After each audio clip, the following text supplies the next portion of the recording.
So we'll start with our prayer. Sri Gurubhyo Namaha Harihi Om. Sahana Bhavatu Sahanu Bhunaktu Sahaviryam Karvavahai Tejasvinavadhitamastu ma vidvishavahai. Om Shanti Shanti Shanti Harihi Om. Asato ma sadgamaya tamaso ma jyotirgamaya mrityurma amritam gamaya aviravirmayedhi. Om Shanti Shanti Shanti Harihi Om. Akhandam Satchidanandam Avang Manasagocharam Atmanam Akhiladharam Asraye Bhishta Siddhaye. Let we be protected, let we be nourished. Let we strive with energy and vigor. Let our study be enlightening and not give rise to hostility. Om peace, peace, peace. Lead us to truth and not to untruth. Lead us to enlightenment and not ignorance. Lead us to immortality and not death. Let the self-manifest Atman grow in me. Om peace, peace, peace. I take refuge in the self, the indivisible, the existence, consciousness, bliss, absolute, beyond the reach of words and thought, and the substratum of all, for the attainment of my cherished desire. So we are studying Vedantasara, but before we proceed, as we read from the complete works of Swami Vivekananda, I will read that.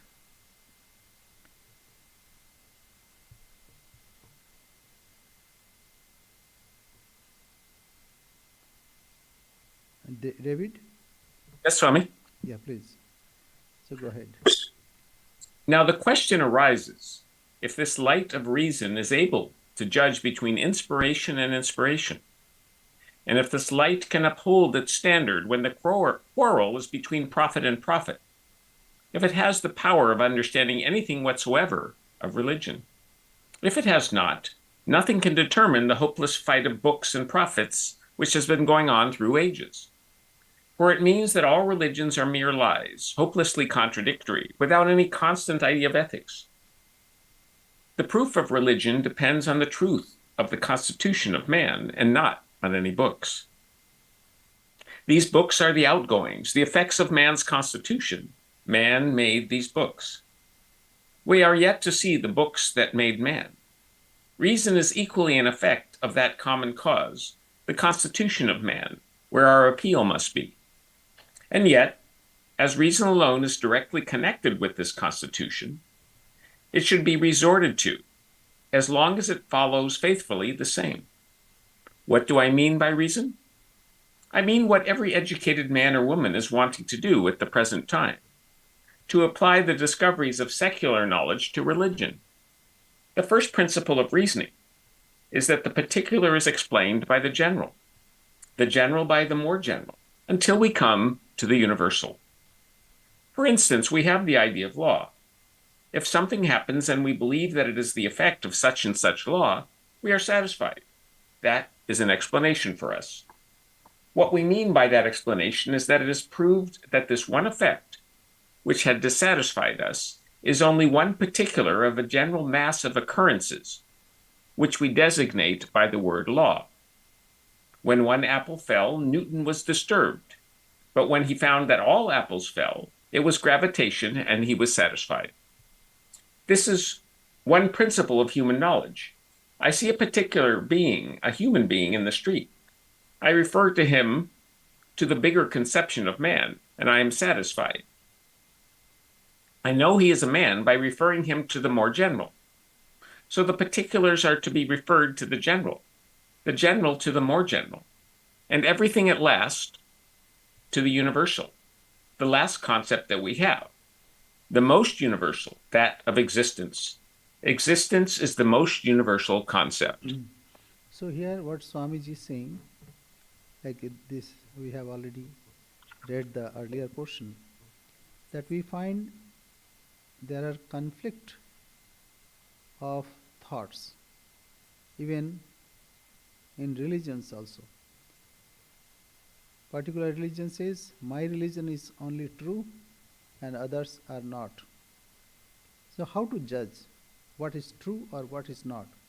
So this is the sphere of reason. We can understand if it is universal, then it is true. If it is not, then it is not true. Though reasoning also has limitation. Reason cannot go behind or beyond certain point. But reason is very helpful. It is like a policeman. It can protect from ills, though it may not take to the truth, but it protects us from untruth. So that is why what is it? That reasoning is the general, and then we have to reach the universal. And the basis of this is the basis of this is human being. We apply our reasoning, and on that we can understand this is good or this is not good. Say nowadays also so many killings are happening. So we understand this is not good. Say some in Maine and some other places, a person came and shooting happened. So we understand that this is not good. Similarly, all other we can understand, because that harms others. On this basis, our law is also made. So, to judge that the claim of a religion, particular religion, that this religion alone is real and all other are false, we can understand whether it is right or wrong. Yes. David. Yes, Swami. That's very nice. Reason is like the police. I like that. We are all human beings. That is to say, each one of us, as it were, a particular part of the general concept, humanity. A man and a cat and a dog are all animals. These particular examples, as man or dog or cat, are parts of a bigger and more general concept, animal. The man and the cat and the dog and the plant and the tree all come under the still more general concept, life. Again, all these, all beings, and all materials come under the one concept of existence, where we are all in it. This explanation merely means referring the particular to a higher concept, finding more of its kind. The mind, as it were, has stored up numerous classes of such generalizations. It is, as it were, full of pigeonholes, where all these ideas are grouped together. And whenever we find a new thing, the mind immediately tries to find out its type in one of these pigeonholes. If we find it, we put the new thing in there and are satisfied. And we are said to have known the thing. This is what is meant by knowledge, and no more.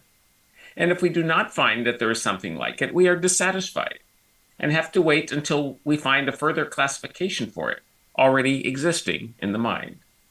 Therefore, as I've already pointed out, knowledge is more or less classification. There is something more. A second explanation of knowledge is that the explanation of a thing must come from inside and not from outside. Like Swamiji is showing generalization. So all animals, like similarly, some are not animals. Some animals, but some moving, unmoving. So what is the general principle behind it? It is existence. That is why the Vedanta has reached that highest generalization. Absolute existence, absolute knowledge, an absolute bliss. That's the highest generalization, where all limited adjuncts end. So, like existence, this is not moving, this table is not moving, the chair is not moving, they are not animate. Some are animals, some living beings. So, all taken together, it is existence. So, that's the generalization. The second point Swamiji is going, yes. There had been the belief that when a man threw up a stone and it fell, some demon dragged it down. Many occurrences which are really natural phenomena are attributed by people to unnatural beings. That a ghost dragged down the stone was an explanation that was not in the thing itself. It was an explanation from outside. But the second explanation of gravitation is something in the nature of the stone. The explanation is coming from inside. This tendency you will find throughout modern thought. Yeah. In one word, let me explain a little. And the second point Swamiji is pointing out, that it should be from within. Say, many air crashes happened. So, if people thought this happened because a ghost came or something external happened, because of that this happened, then they would have stopped. But they tried to find out what is the reason. So they found reason and then they corrected. That's why it is safer. Of course, there are some unexplored points may be there. So what is the point? Point is, it is in the thing. It is not external. See, whatever is the principle, say gravitational, Swamiji gave example, it is not the ghost is throwing, rather it is within that that element, the force, the gravitational force is existing. So it must be from within. That's the point, yes. This tendency you will find throughout modern thought. In a word, what is meant by science is that the explanations of things are in their own nature, and that no external beings or existences are required to explain what is going on in the universe. The chemist never requires demons or ghosts or anything of that sort to explain his phenomena. The physicist never requires any one of these to explain the things he knows, nor does any other scientist. And this is one of the features of science which I mean to apply to religion. In this, religions are found wanting, and that is why they are crumbling into pieces.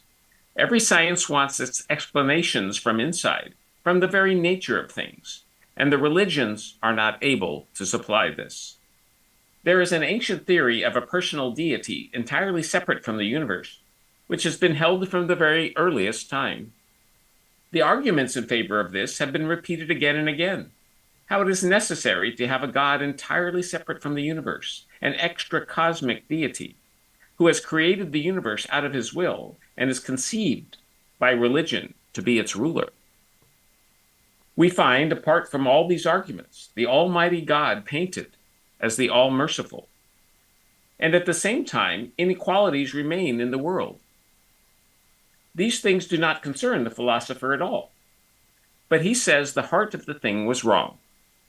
It was an explanation from outside and not inside. What is the cause of the universe? Something outside of it, some being who is moving this universe. And just as it was found insufficient to explain the phenomenon of the falling stone, so this was found insufficient to explain religion. And religions are falling to pieces because they cannot give a better explanation than that. Yeah, that's why, like, general concept is God is outside. He created this universe. But that should not be. That nobody is satisfied with that. That's why people are becoming atheists. So the answer is God is here and now. God is to be realized. He is internal. Tat srishtva tadevanu pravishat. He transformed himself into this world. Though he is in his pristine, pure state, but at the same time he can show like this. See, a painter can paint, but he or she is there, and he and she can paint. Similarly, this whole creation, the cause of creation must be from within. It's not from without. And to find him, we are to see within, not to externally. That God is sitting somewhere on seventh heaven with a spectra in hands and ordering, go to hell or go to heaven. So that should not be. God is within the system. As the law is within the system, similarly, the governing principle that we call God must be within. So anyway, after reading Swamiji, let us go back to our text. We are reading Vedantasara. So what is the topic of this booklet? The topic is the Vishaya. Subject matter is Jiva Brahma Aikyam. That we find we are Jiva. I am living being. And Brahman who created this, if it is completely different, then there cannot be unity. But actually, these are two expressions of same entity. One is called Jiva, one is called Brahman. Brahman, when it is taken from the universal point of view, and Jiva means individual point of view. So Jiva and Brahma, Aikyam. Aikyam means unity. The subject is the identity of the individual self and Brahman. So here, it is internal. It is not, we need not look out somewhere to find God. Rather, we are to discover who this person is, who this Jiva is, the individual self. If I can find individual self, then we can find universal self. That's why God of Vedanta is not there. It is here. It is not then. It is now. So this is very important. So Jiva, Brahma, Aikyam. What is that Brahma? Shuddha Chaitanya, pure consciousness, bereft of all adjuncts, beyond all limiting adjuncts. So subject is that identity of the individual self and Brahman, which is of the nature of pure intelligence. Pure intelligence means when there is no limitation existing. That means the homogeneous state, like existence. I exist, everything exists. Similarly, I am conscious about it. When the consciousness is analyzed, we find four kinds of things. One is like Jiva. Say, I am living being. So this is living consciousness. And then we have nervous awareness. That means when we see something, it's all function of various nerves that happens in our brain. And third is our intellectual consciousness. Through intellect we understand, we can infer, we can even, what is that called? Like we can find out by reasoning. And the fourth is the pure consciousness on which everything depends. So when all the limiting adjuncts is removed, that is pure consciousness. The state of homogeneity wherein all attributes are transcended, that means no limiting adjuncts. As of now, we have all mixture.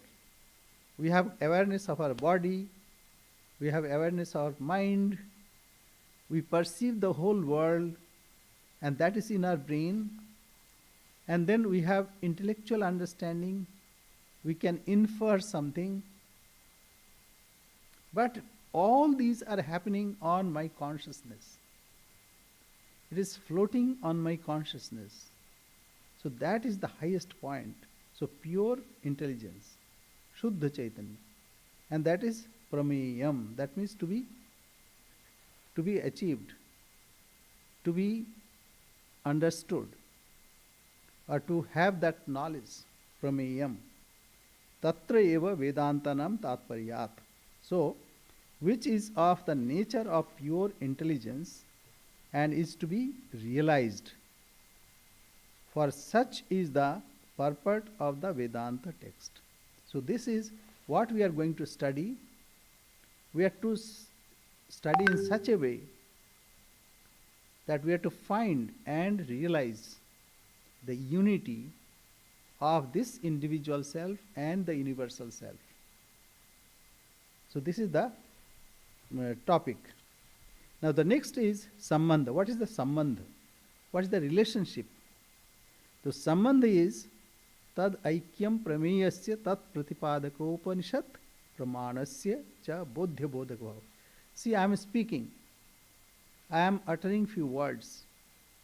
Those words have meaning. Those meanings are being conveyed. And then it is understood. So if I am thirsty, I can ask, please give me a glass of water. So you understand what is water, what is giving, and you'll understand, oh, I am asking a glass of water. So this is Bodhya Bodhaka. That means whatever being said have or has meaning, that conveys the truth. So Bodhya Bodhaka. One is by which we understand, and another is what is understood. So here this text are the instrument to understand. And text, what is this text? The basis of this text is Upanishad. And by this, the text will convey us that Jiva, the individual self, and universal self, actually they are one. They are not two. So whatever is created, it is created from here. As we create our dreams, similarly, this world is also projected from here. So Bodhya Bodhaka Sao, the connection is the relation between that identity which is to be realized. That identity is to be realized by these words. And the evidence of the Upanishads, that means Upanishads said something. Based on those teachings, we will understand this. That establishes it as between a thing to be known and that which tells of this. So this text will convey the identity of individual self and the universal self. Now what is the purpose? Why we should study this? You know, they so scientific. If we have no purpose to gain, nothing to gain by this study, then nobody will study. But there is a reason why we should study. So here, what is being said? Prayojanam tu. What is the necessity? Tad aikya prameyagata ajnana nivritti. Now, as the text said, that this individual self and universal self is one. But we don't understand. Why we don't understand? According to Vedanta, it is because of our ignorance, ajnana. Because we do not know. See, even as of now, I am Brahman, you are Brahman. You are the ultimate truth. But this is, then when we experience this, no, Swami, how can that be? It is not possible. But when you are not believing, that time also you are Brahman. So this is because of our not knowing properly. We have some inkling. As soon as I say something, you'll understand. Yes, Swami, I understand this. So we have that inkling inside. But still we are not convinced. So that conviction will come when we know for certain. That is why Vedanta says, Ravana, you have to hear again and again, again and again, again and again. And you have to inculcate, you have to cogitate, contemplate, whether it is right or wrong.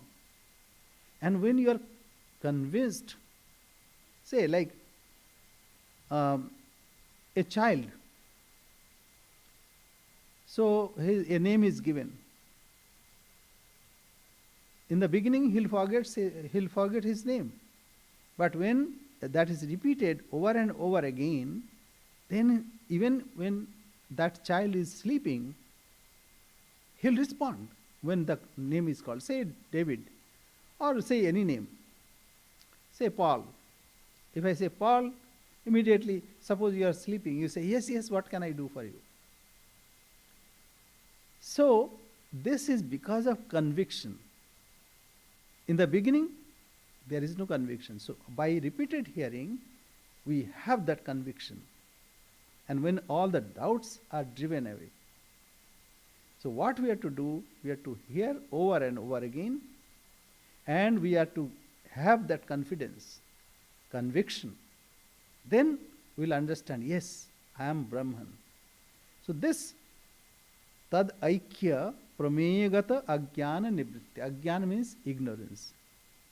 When I have ignorance, say I don't know physics. What is the solution? By knowing physics, I know. That is the simple solution. If I don't know chemistry, how the ignorance of chemistry is to be removed? By knowing chemistry.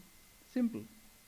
So here, we are to understand that I am that, and Guru will tell, and he will quote Upanishad and tell, you are Brahman. And by constant cogitation, then the conviction will grow. So ajnana nivritti is the prayojanam. Why? Because as of now we find ourselves limited, but Brahman is unlimited. Brahman means who is all pervading. Brihat. Brihat means vast. So Brahman is vast, but we find we are limited. How can I be Brahman? Because Brahman, the concept is, it is vast. It is everywhere. So suppose, in your dream, you may dream so many things, but the dream is within you. Similarly, this looks so vast a world, but this whole vast world is in your mind. Apparently, it looks like outside, oh, such a big universe. But even it is big universe, actually it is within you. So who is bigger, this universe or yourself? Say, here there is a picture of universe. If I put before me, look, say, oh, such a big universe. But actually it's in a picture. So, the point is to find that unity, tad aikya, pramegata ajnana nivritti. We are given some impression from birth to birth, from one incarnation to another incarnation. So that ignorance is to be removed. Well, how?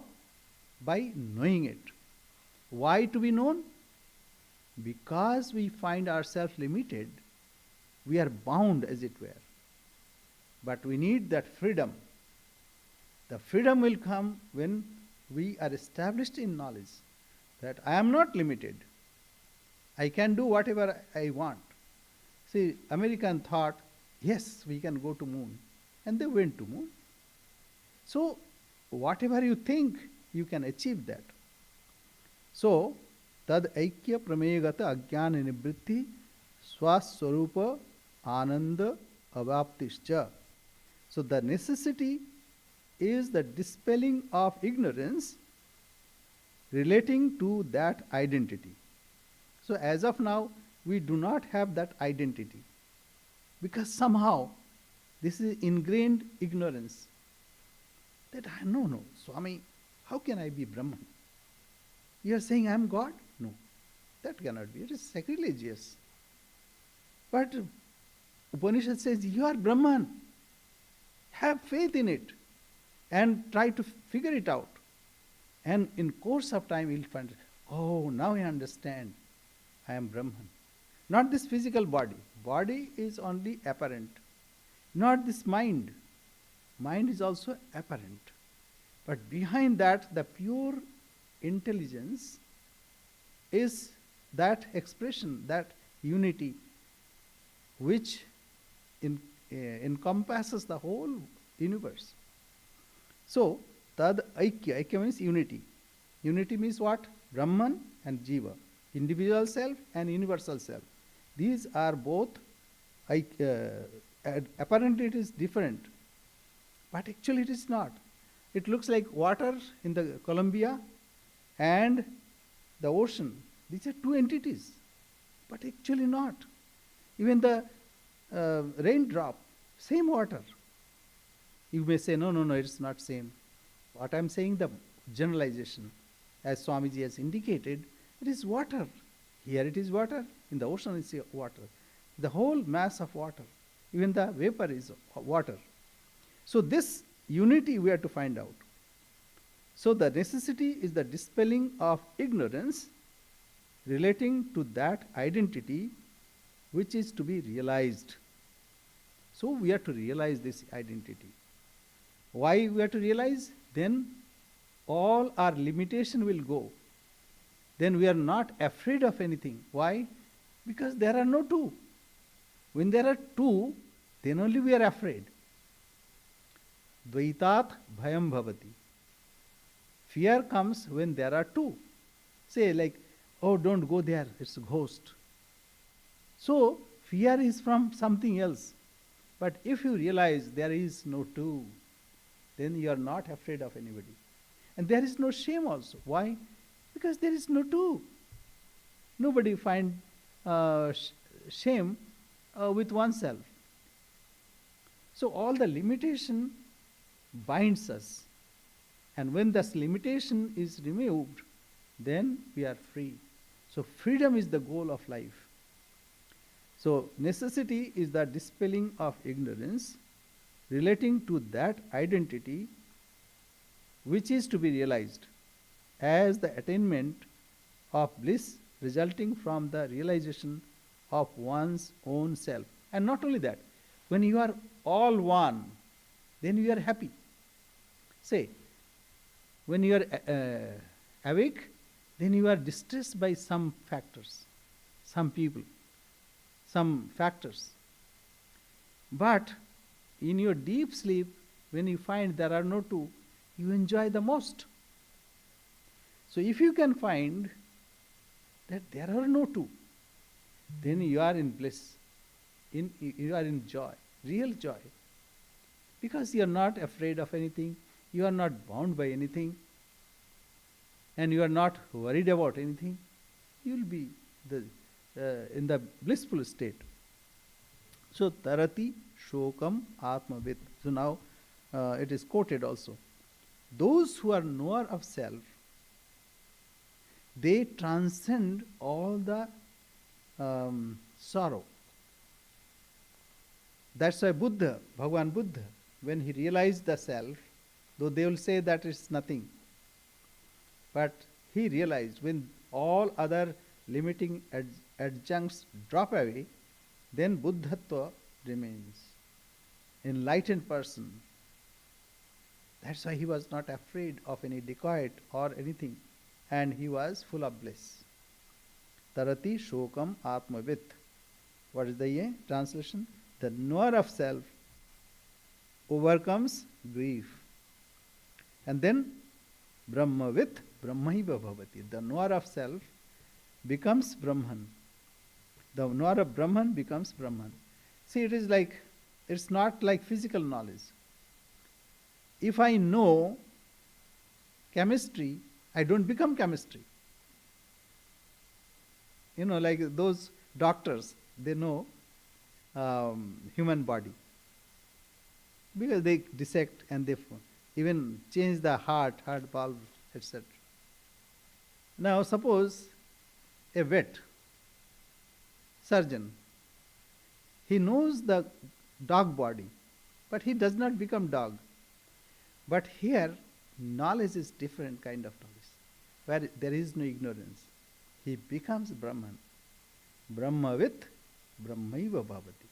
Knower of self becomes Brahman. See, it is like this. A person is not a doctor. He studies medicine, he becomes a doctor. A person does not know about law. He studies law and becomes expert of law. So he becomes then judge.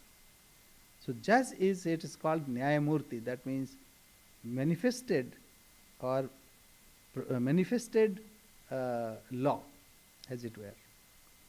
And similarly, a doctor, when he is expert, then one can say his manifested medicine. So we can imagine like that. Brahmavit Brahmaiva bhavati.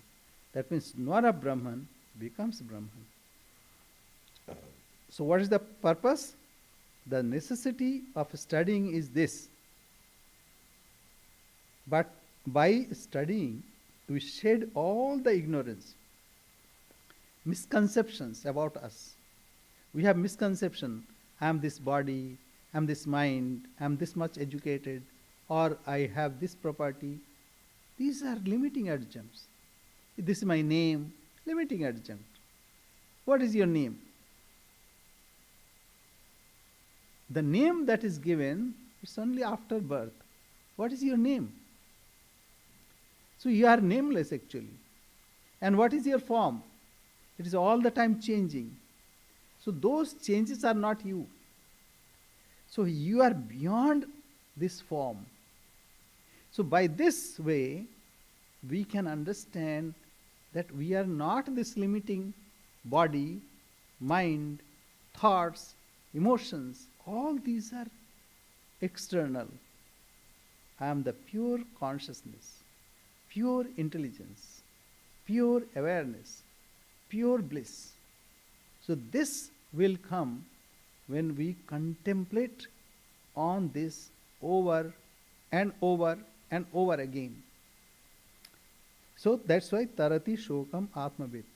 There is no fear because there are no two. There is no differences because there are no two. But only one should be in that state. If one is lower than that, then he will be worried. Then he will be afraid. So Brahmavit Brahmaiva bhavati. The knower of self becomes Brahman. So knower of means all the ignorance have gone. Or the ignorance has gone. All kinds of misconceptions have gone. So this is the purpose of study of this scripture. So 4 things we have discussed. One is adhikari, the competent student who can study this. Second, what is the topic of this book? Third is what is the relationship between this book, this text, and the knowledge of this. And fourth is what is the purpose, what is the necessity, why we should study this. So once this is clear, then we go to the next. What is next?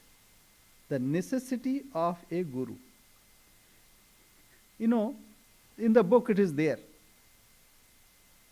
In medical books, so many things are there.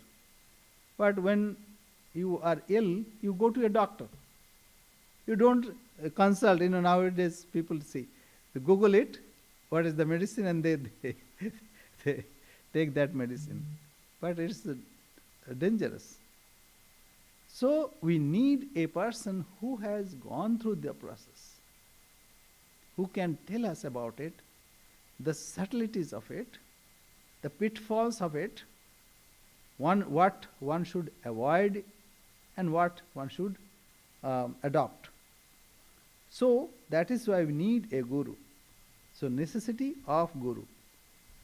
So ayam adhikari janana maranadi sansar anala santapta. So what kind of adhikari the student is? He is suffering. Suffering from what? From birth, death, and janma, mrityu, jara. Jara means old age, and vyadhi. Vyadhi means disease. So all kinds of, and then adi daivik, adi bhautik, adhyatmik.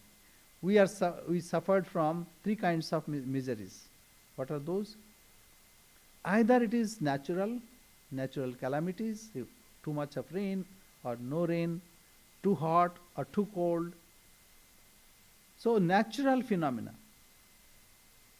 Second is we suffer from other living beings.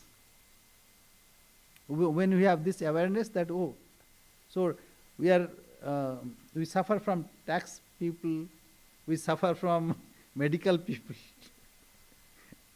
so many, and even police, and not only that, even fellow ruffians, so all kinds of suffering, so from fellow beings. And the third is mental. What is mental? Somehow everything is okay, but still I am not satisfied, I am not happy. Some suffering is present in me. So that is adhyatmic. Until or unless we realize ourselves, this suffering will go on. And we don't know what's the reason. You see, it is like this. You are a millionaire, but somehow you think that you are a pauper. So this suffering will go on because you have an inkling that you are a millionaire, but you are behaving like a pauper. A king he forgot his real nature. So he is suffering. But when he knows that I am king, so he will live in his own glory. So this is the cause of our internal suffering, adhyatmic suffering. So I am adhikari, janana, marana. Janana means birth, marana means death. Adi. So here two more things are not taken, that means jara and vyadhi. Jara means old age and disease. Sansara anala santapta. So this is sansar, means sansarati yahasa. Whatever is trailing away. This world we want to grab. We want to enjoy this world. But as we try to enjoy, this slips away from our hands. Sansara anala santapta. Santapta means who is suffering from this. Dipta shira jalarashi miva. So a person whose head is on fire, so what happens? He runs for water. So diptrisha jalarashi miva upahara pani. So similarly, a person who wants to know his own self, he goes to his guru because he has suffered a lot. Not only in this birth, the previous birth, and all other births he suffered so much. So he goes to guru with samitpani. Samitpani means with some offering. To whom? Shrotriyam Brahmanishta. That means who knows the heart of scriptures. Shruti. Upanishad. And Brahmanishtam, who lives that idea. He is totally poised in Brahman. Brahmanishta. He approaches such a guru. Gurum upasritya tam anusarati. then he follows him. Tad vijnanartham sa guru meva vigachet samitpani shrotriyam brahmanishtam. So here Mundaka Upanishad says this. Now what is the translation? Such a qualified people, that means person or student, such a qualified student, like scorched with the fire of an endless round of birth, death, etc., should repair just as one with one's head on fire rushes to a lake with presents. So, like that, a student should feel that I am suffering so much, I cannot stand any longer. So, let me go to Guru. He tries to find a Guru and he takes shelter at the feet of Guru. He goes with presents in hand to a Guru, spiritual guide, learned in the Vedas, and who knows the spirit of Veda and ever living in Brahman. He is totally poised, totally based on Brahman. He knows nothing else but Brahman. And serve him as the following and the other Shrutis say. What is that? Tad vijnanartham sa guru meva vigachet samitpanihi shrotriyam brahmanishtam. So, whatever he is saying, he is giving evidence. He is not saying from his own mind, but he is giving evidence from Upanishad. So, tad vijnanartham, to know him, to know that truth, to know that highest truth. What is that? That Brahman. Sa, that means that person, Gurum eva abhigachet. So here instruction is given that such a person should go to Guru. How? With some present. Why present? Because that shows your humility. It is not like, I have come. Not like that. Rather, with some present. So it denotes your humility. Samitpani shrotriyam brahmanishtam. And the person should be knower of the spirit of Shruti. That means scripture. Especially Upanishads. And not only he knows, but he lives such ideas. So it is why it is so, as Sri Ramakrishna says, that he can tell about Brahman who lives that idea. Like, Sri Ramakrishna gave an example. Like there is a chameleon. So somebody saw, I went there, I saw an animal who was yellow. Then another person said, no, why it should be yellow? I saw red.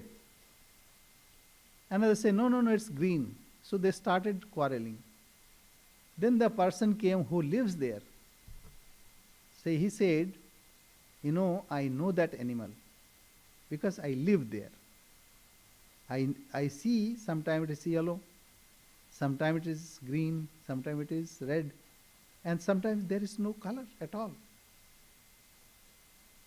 So that means those who live near it, they know perfectly. Those who live these ideas in their lives, they can speak about it. It's not anybody and everybody.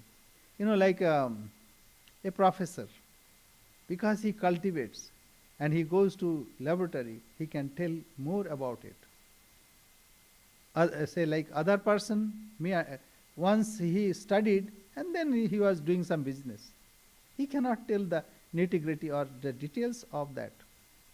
But that professor who not only studied, but who lives those ideas, they can tell about that truth clearly and perfectly. So that's why one should go to such a person who is knower of spirit, that means Brahman, knower of self, knower of Atman, and who lives those ideas. Samitpani Shrotriyam Brahmanishtam. And then some other qualifications are also there. That means he should be akamahata. He is not to get the desires. Generally we have desires, so he is not subdued by the desires. Akamahata. And abrijina, that means sinless. He is free from sins. He is pure in his character. Yascha shrotriyaha abrijinaha akamahata. And why it is so? Because it is said, Acharyavan Purusho Veda. Those who have teachers, they only achieve this, the Supreme Being. So these are very, very important points.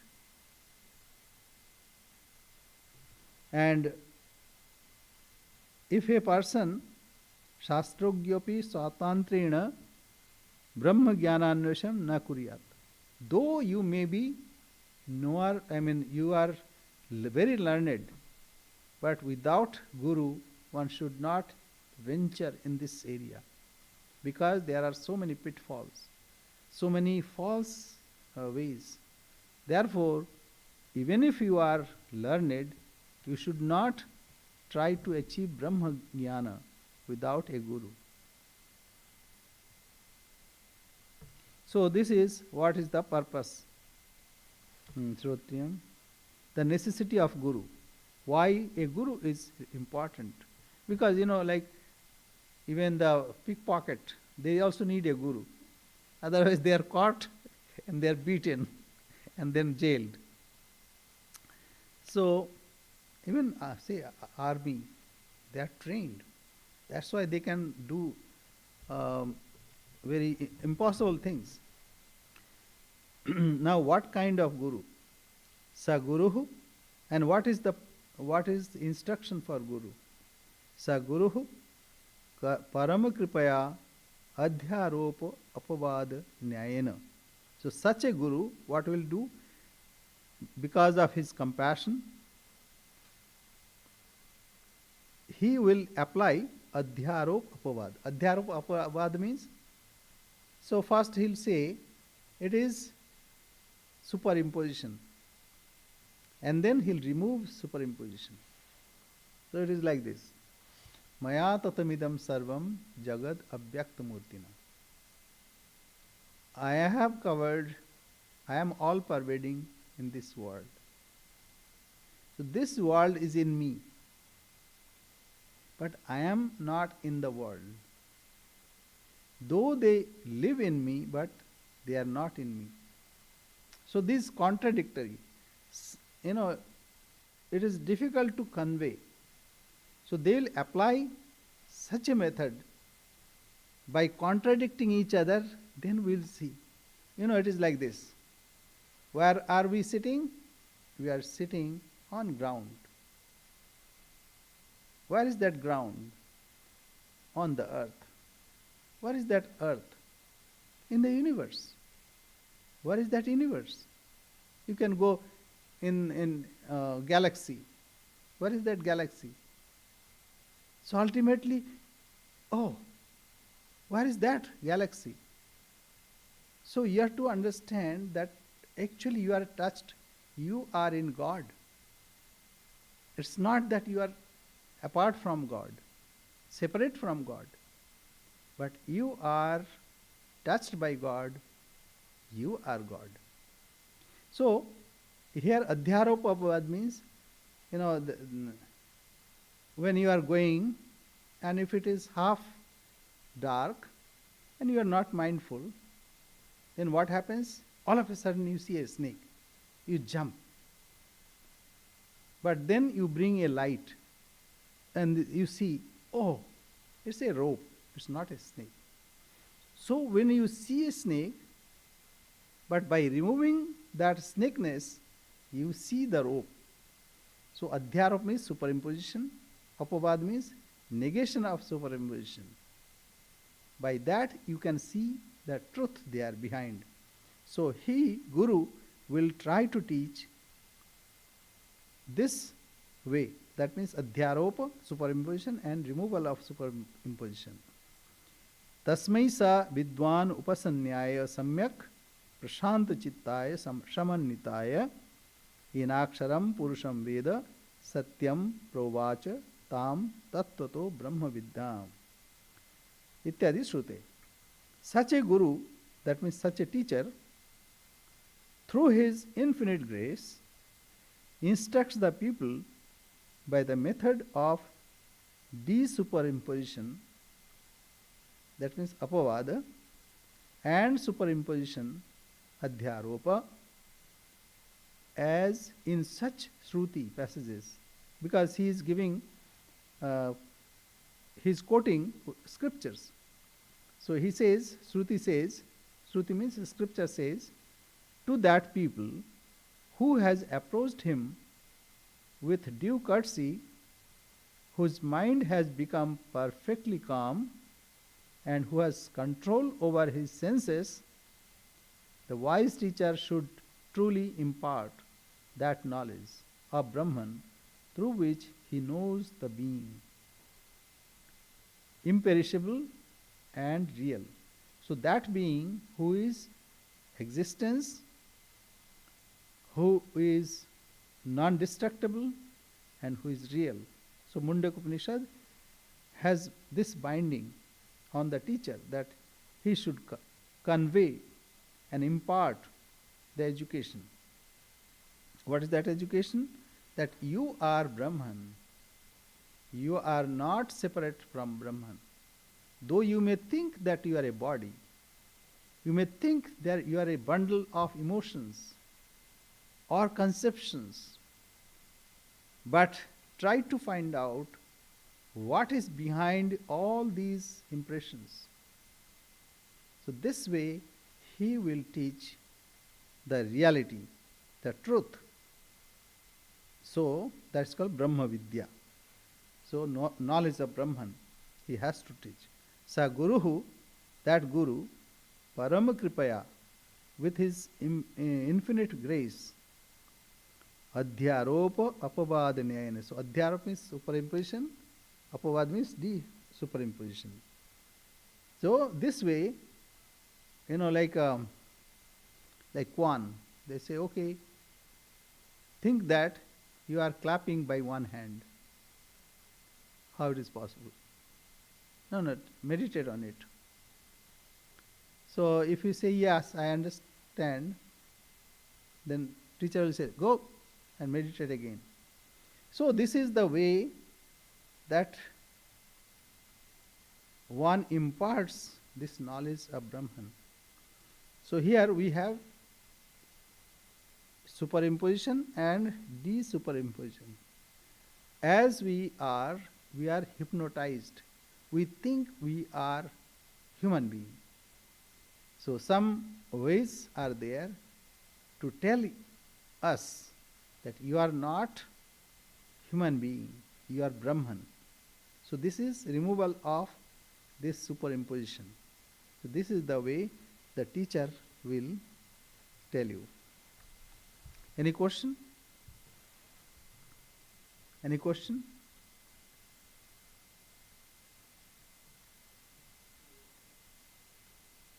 হ্যাঁ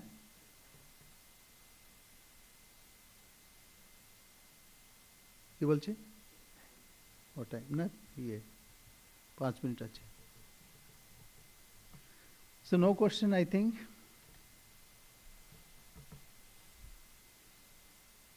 it's okay for you okay so we have covered the first section preliminary. That means 4 things. Who is a competent student? What is the subject matter? What is the relationship between this teaching and the knowledge? And what is the purpose, the necessity of studying this? Okay, so we'll say our prayer.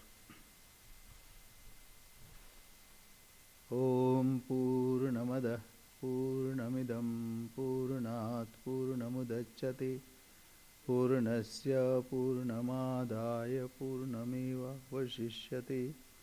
ॐ शान्ति शान्ति शान्तिः। हरिः ॐ तत्सत्। श्रीरामकृष्णार्पणमस्तु। Thank you very much. Namaste, Swamiji. Namaste. Namaste, Swami. Namaste. Namaste, Janma. Namaste. Namaste, Maharaj. So, desuperimposition. Same.